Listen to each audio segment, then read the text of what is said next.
Okay, so today we have to study about the kingdom Animalia, right? And what is actually a kingdom? It's just a category of living organisms.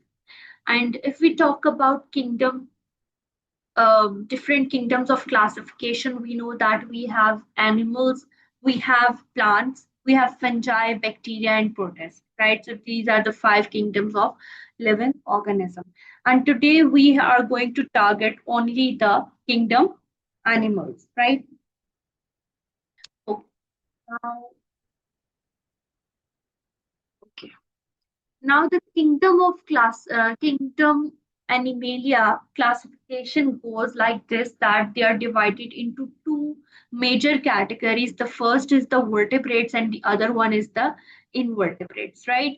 Now, vertebrates consist of mammals, birds, reptiles, amphibians, and fish. While the in invertebrates, we deal with the one of the main phylum, that is arthropods. In arthropods, there is insects, crustaceans, arachnids, and myriapods, right?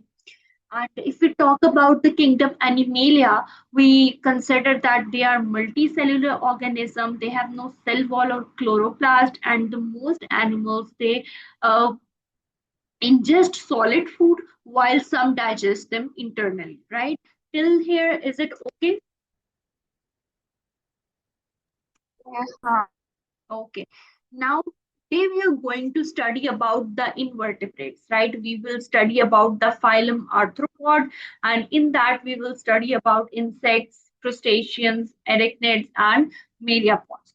First, we will study about the arthropods, like the journal overview of how arthropods look like. We know that they have the jointed limbs, right? Now, that means their legs and body parts, they are jointed for movement. They have a hard, firm external skeleton that is called the cuticle, and that cuticle actually encloses their body. And they have a segmented body, and apart from that, between those segments, they have flexible joints that allow movement. For example, if you see this image, this is just an overview of how arthropods look like. You would like see generally see the three segments in the body of arthropods, right? The head, thorax, and abdomen. Then you can have like you know that they have jointed limbs, right? Their body parts are jointed for movement. Okay, let me see if anyone has joined or not. Okay, Mipsam, are you here? Yes. Hello, Mipsam. Yes, ma'am. Okay, Mipsam, why are you late?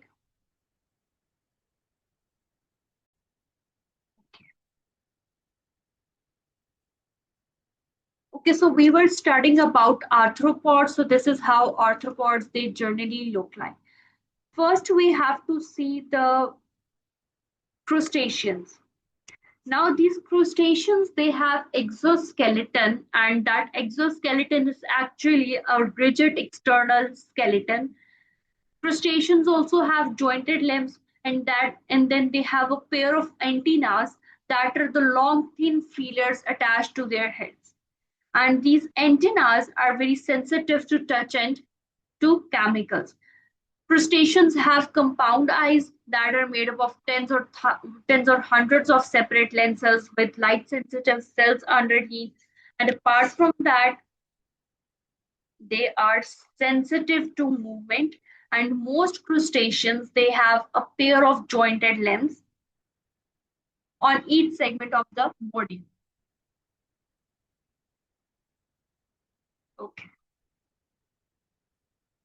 But those who have them on the head segment, they are modified to form antenna or specialized more parts for feeding. Let's have a look at how crustaceans look like. For example, this is a general structure for crustaceans. They have again the segmented body, right? And you can see their compound eyes. So these are their antennas, the first antenna, then the second antenna, and they have claws as well. And these are their jointed limbs. You can call them their legs, right? Okay, and some of the crustaceans are the lobsters, crabs, crayfish, and shrimps, things like that. Okay, they come under the categories of crustaceans. Okay, now we have to discuss about the insects. Now, what are insects? They are the large class of arthropods, and they also have segmented bodies. And those segmented bodies are with a firm exoskeleton, and they have three pairs of jointed legs. They have compound eyes, and they have two pair of wings. And they are segmented in this form that they have head, they have Ma'am, thorax, and then they have abdomen. Yes, Ms. Sam? ma'am, but like one pair out of the two is not usually functional, right? It's developing Yes. the wings. I'm talking about the. Yes, let's see the general morphology of this insect. You can see the antennas over here, right? And then you have the compound eyes that are in red color over here. So then this region is the head region. Then you have the thorax region, the middle one, and then you have the abdomen. And there are wings as well. So these are called as the forelegs, the middle legs, and the hind legs. Uh, Okay, then we can have a look at the like the difference of insects from the crustaceans. We know that they have wings, right? Crustaceans didn't have wings, and there is only one pair of antenna and only three pairs of legs in case of insects. And there is no limb on the abdominal section, so you can see that this segment has no actual limbs. And then there's a reason for their successful colonization on Earth. That is, their cuticle stops water loss from the inside of the body and also stop waters entering the body. So that is how the body of an Ma'am, insect. Yes, Mipsam. ma'am, ma'am, does it work like that of a plant? The in leaves there are cuticles as well to prevent water loss. So does Yes, it work like that? yeah, it does work like that. Their shells are made in such a way that they stop water loss, they stop water entering in the cell, and they stop water from leaving the cell body. And the body of insects is somehow prevented from drying out, even if they are very hot dry climates. They can survive in extreme conditions. And then Ma'am, here we, yes, Mepsan. ma'am, so ant is classified in an insect as an insect. Uh, ma'am, but Yes, it does not have. Yes, yes, ma'am, but it does not have two pairs of wings. two pair of wings. Two pairs of wings. Yes, it does not have that. So why is it classified in insects? Okay, so if it doesn't have wings, like wings are not an integral part of being in the this insect category. For example, this airway also it doesn't have any wings. Stonefly also, I couldn't see any wing on stonefly, and maybe it does have because it's a fly. And here you can see a stink bug, right? The point was that in crustaceans, you wouldn't observe any wing, while in case of this insect, you could have wings, right? Yes, Yes, Mepsam, have you got it? yes, yes. Okay, so there was not even a single crustacean that would have wing, while it is like a possibility for insects to have wings. Then is the fourth class that is called as arachnids. Do we have Fahad in the class? Yes, ma'am. Okay, Fahad, you were late today. Yes. Okay.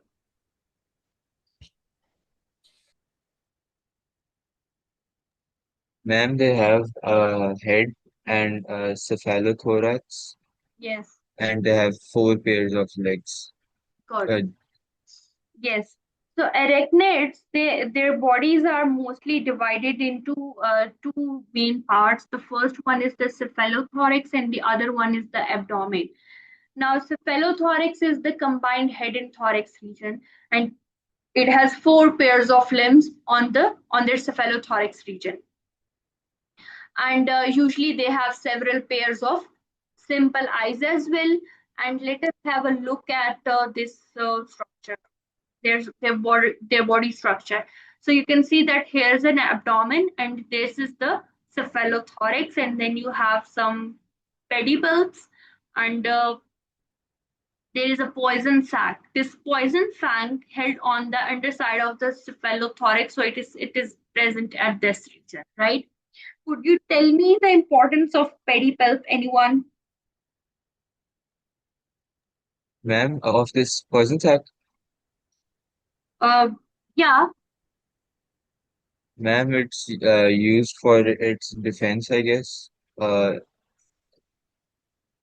the pedipalps. uh, uh,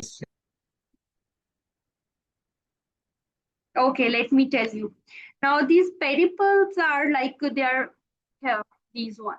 They are just like a short limb-like structures. They are found near the mouth of arachnids, like mostly in spiders or scorpions.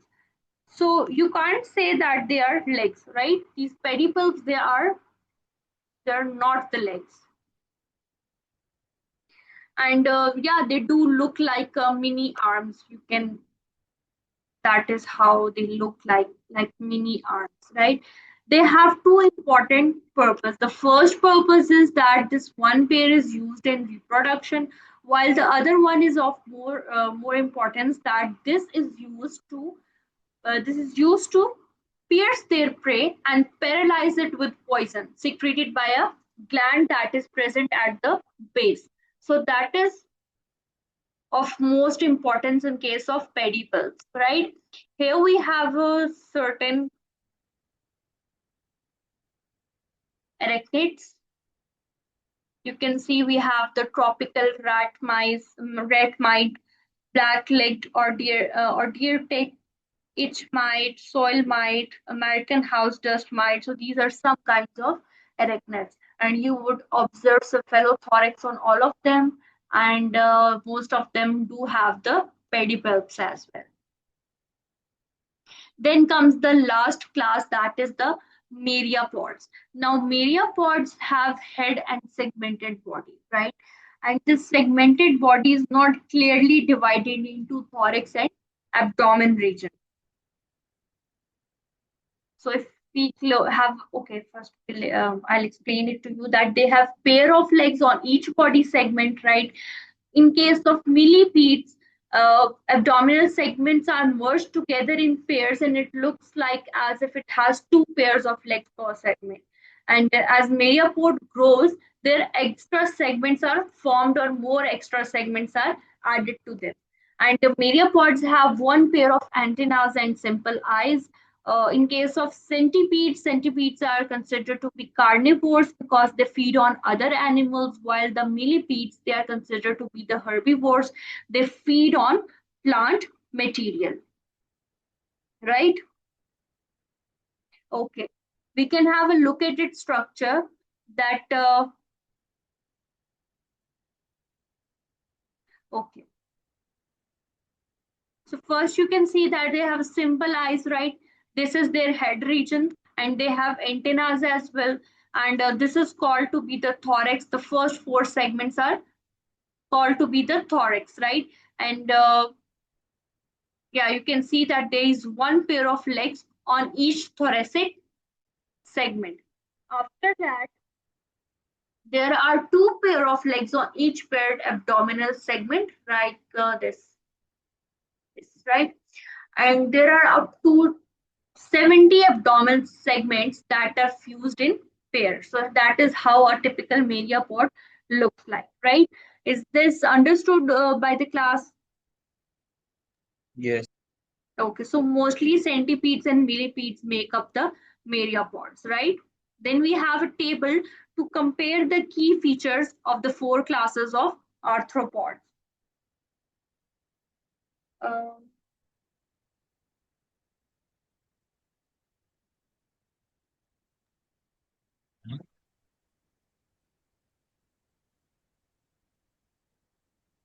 Ma'am, in the lecture, I'll write it down for you that it is made up of chitin.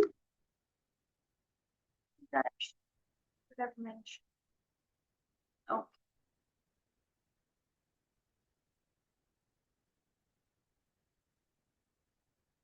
okay. I'll mention it over here that this it's made up of chitin and also there are deposits of calcium carbonate in it as well,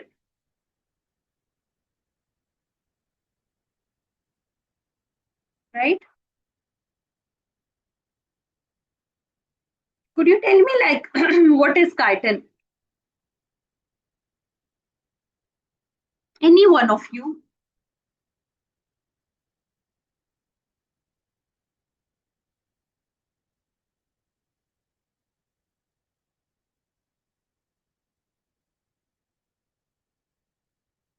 Yes, children, any one of you could tell me that what is chitin?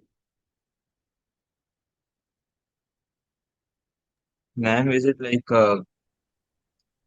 it's like a complex, it's basically like a polysaccharide. Very good. It's actually Uh, made up of sugars.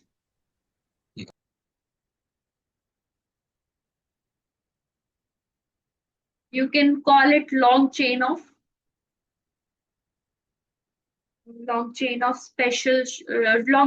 sugar, but it is made up of special kind of sugar that is called as acetylglycine. Okay. After that, we have to discuss the last table that was about like the comparison of different classifications of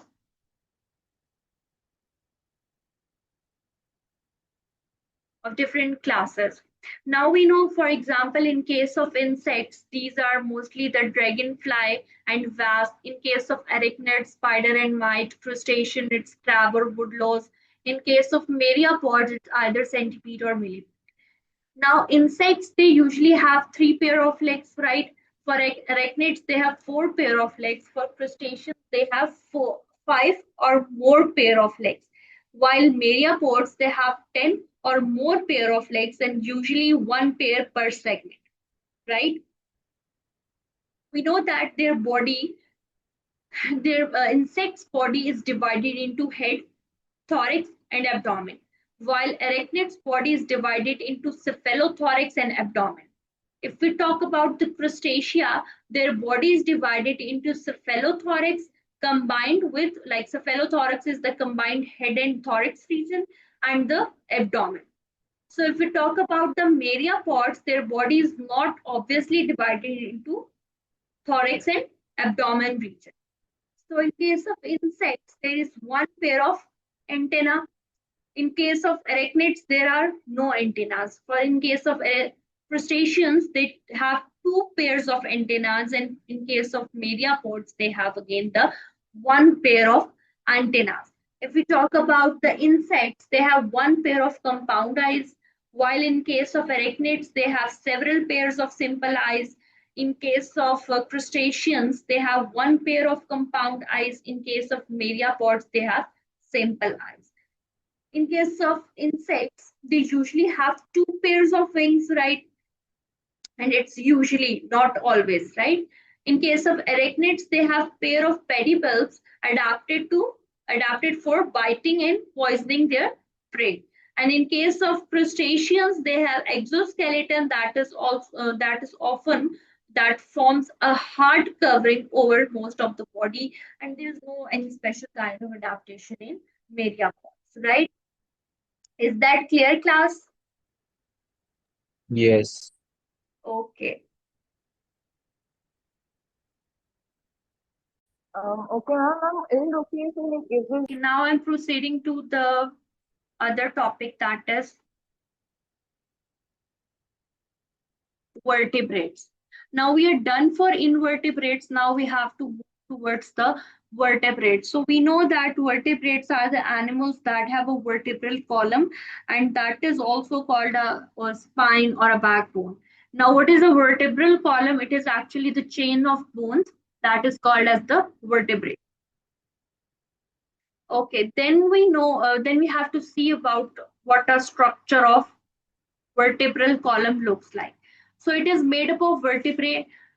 Those are small cylindrical bones, and each vertebrae has a bony arc that protects the spinal cord. Now, spinal cord runs through the spine and connects to the brain, and the front part of the spinal cord is enlarged to form a brain, and that is protected by a skull. And then you have a pair of jaws with rows of teeth as well. So this is how vertebral column looks like, right?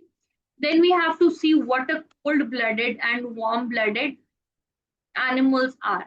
We know that cold-blooded animals are also called as ectothermic animals, right? They're called as ectothermic animals because they cannot regulate their internal body temperature through metabolic processes.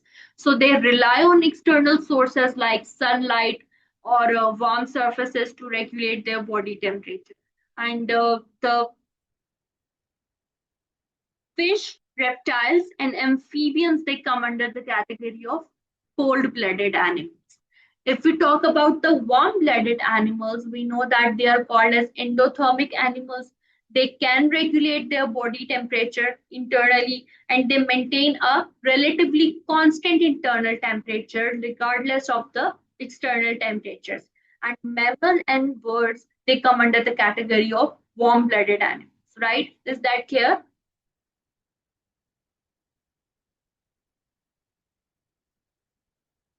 Okay. Now we can learn a bit about a fish.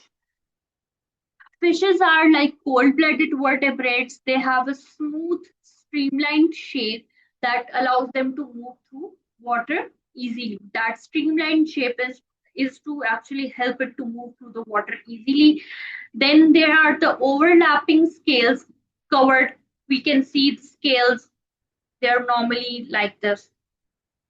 So we have some overlapping scales on the body of fish. Then there is a presence of fins. Here we have the fins. This is called the dorsal fin, the pelvic fin, the pectoral fin. And fins are actually very important in movement. Then we know that the fishes, they have filamentous gills that are used to breathe inside fishes, and they are protected by a bony plate that is called as operculum, that is over here. It's present over here. Now, fishes they reproduce. Fishes reproduce sexually, but their fertilization is external. That is what they lay eggs. The female fish lay eggs, and the male fish sheds the sperms on them after they have been laid. Right? Ma'am, You, yes, that's ma'am, ma'am, doesn't this happen in amphibians? what Where eggs are laid first and then they're fertilized, or is it in fish? fishes. Because I think I okay.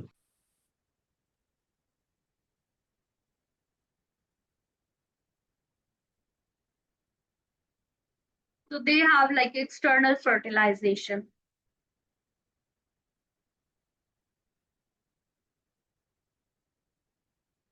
Okay. So that was all about fish. So could you tell me like what is the purpose of dorsal wing, dorsal fin?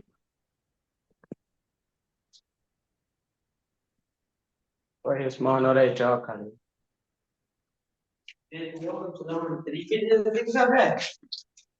Yes.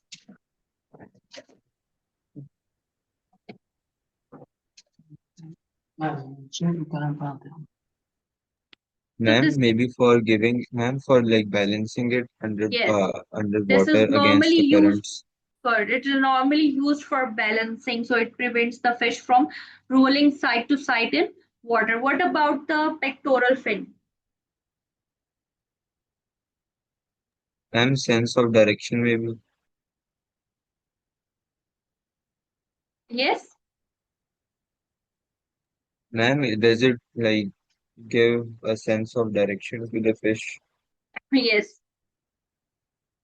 It's actually used for things like we call steering and direction. So it helps in that. What about the pelvic fin?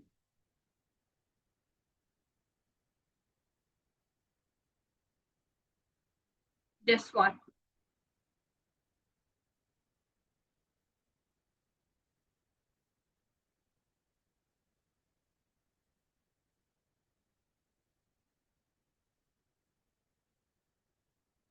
So they are also responsible to to stay steady and move smoothly. So it's a bit like what dorsal fins do. And apart from that, yeah. So is there any other question about fishes? We will study the rest of like mammals, amphibians, reptiles, and we have like one more. We will study that tomorrow. Do you have any other question about this fish? No, ma'am. Oh, Ma'am, yes. ma'am, could you please upload the recordings? Okay.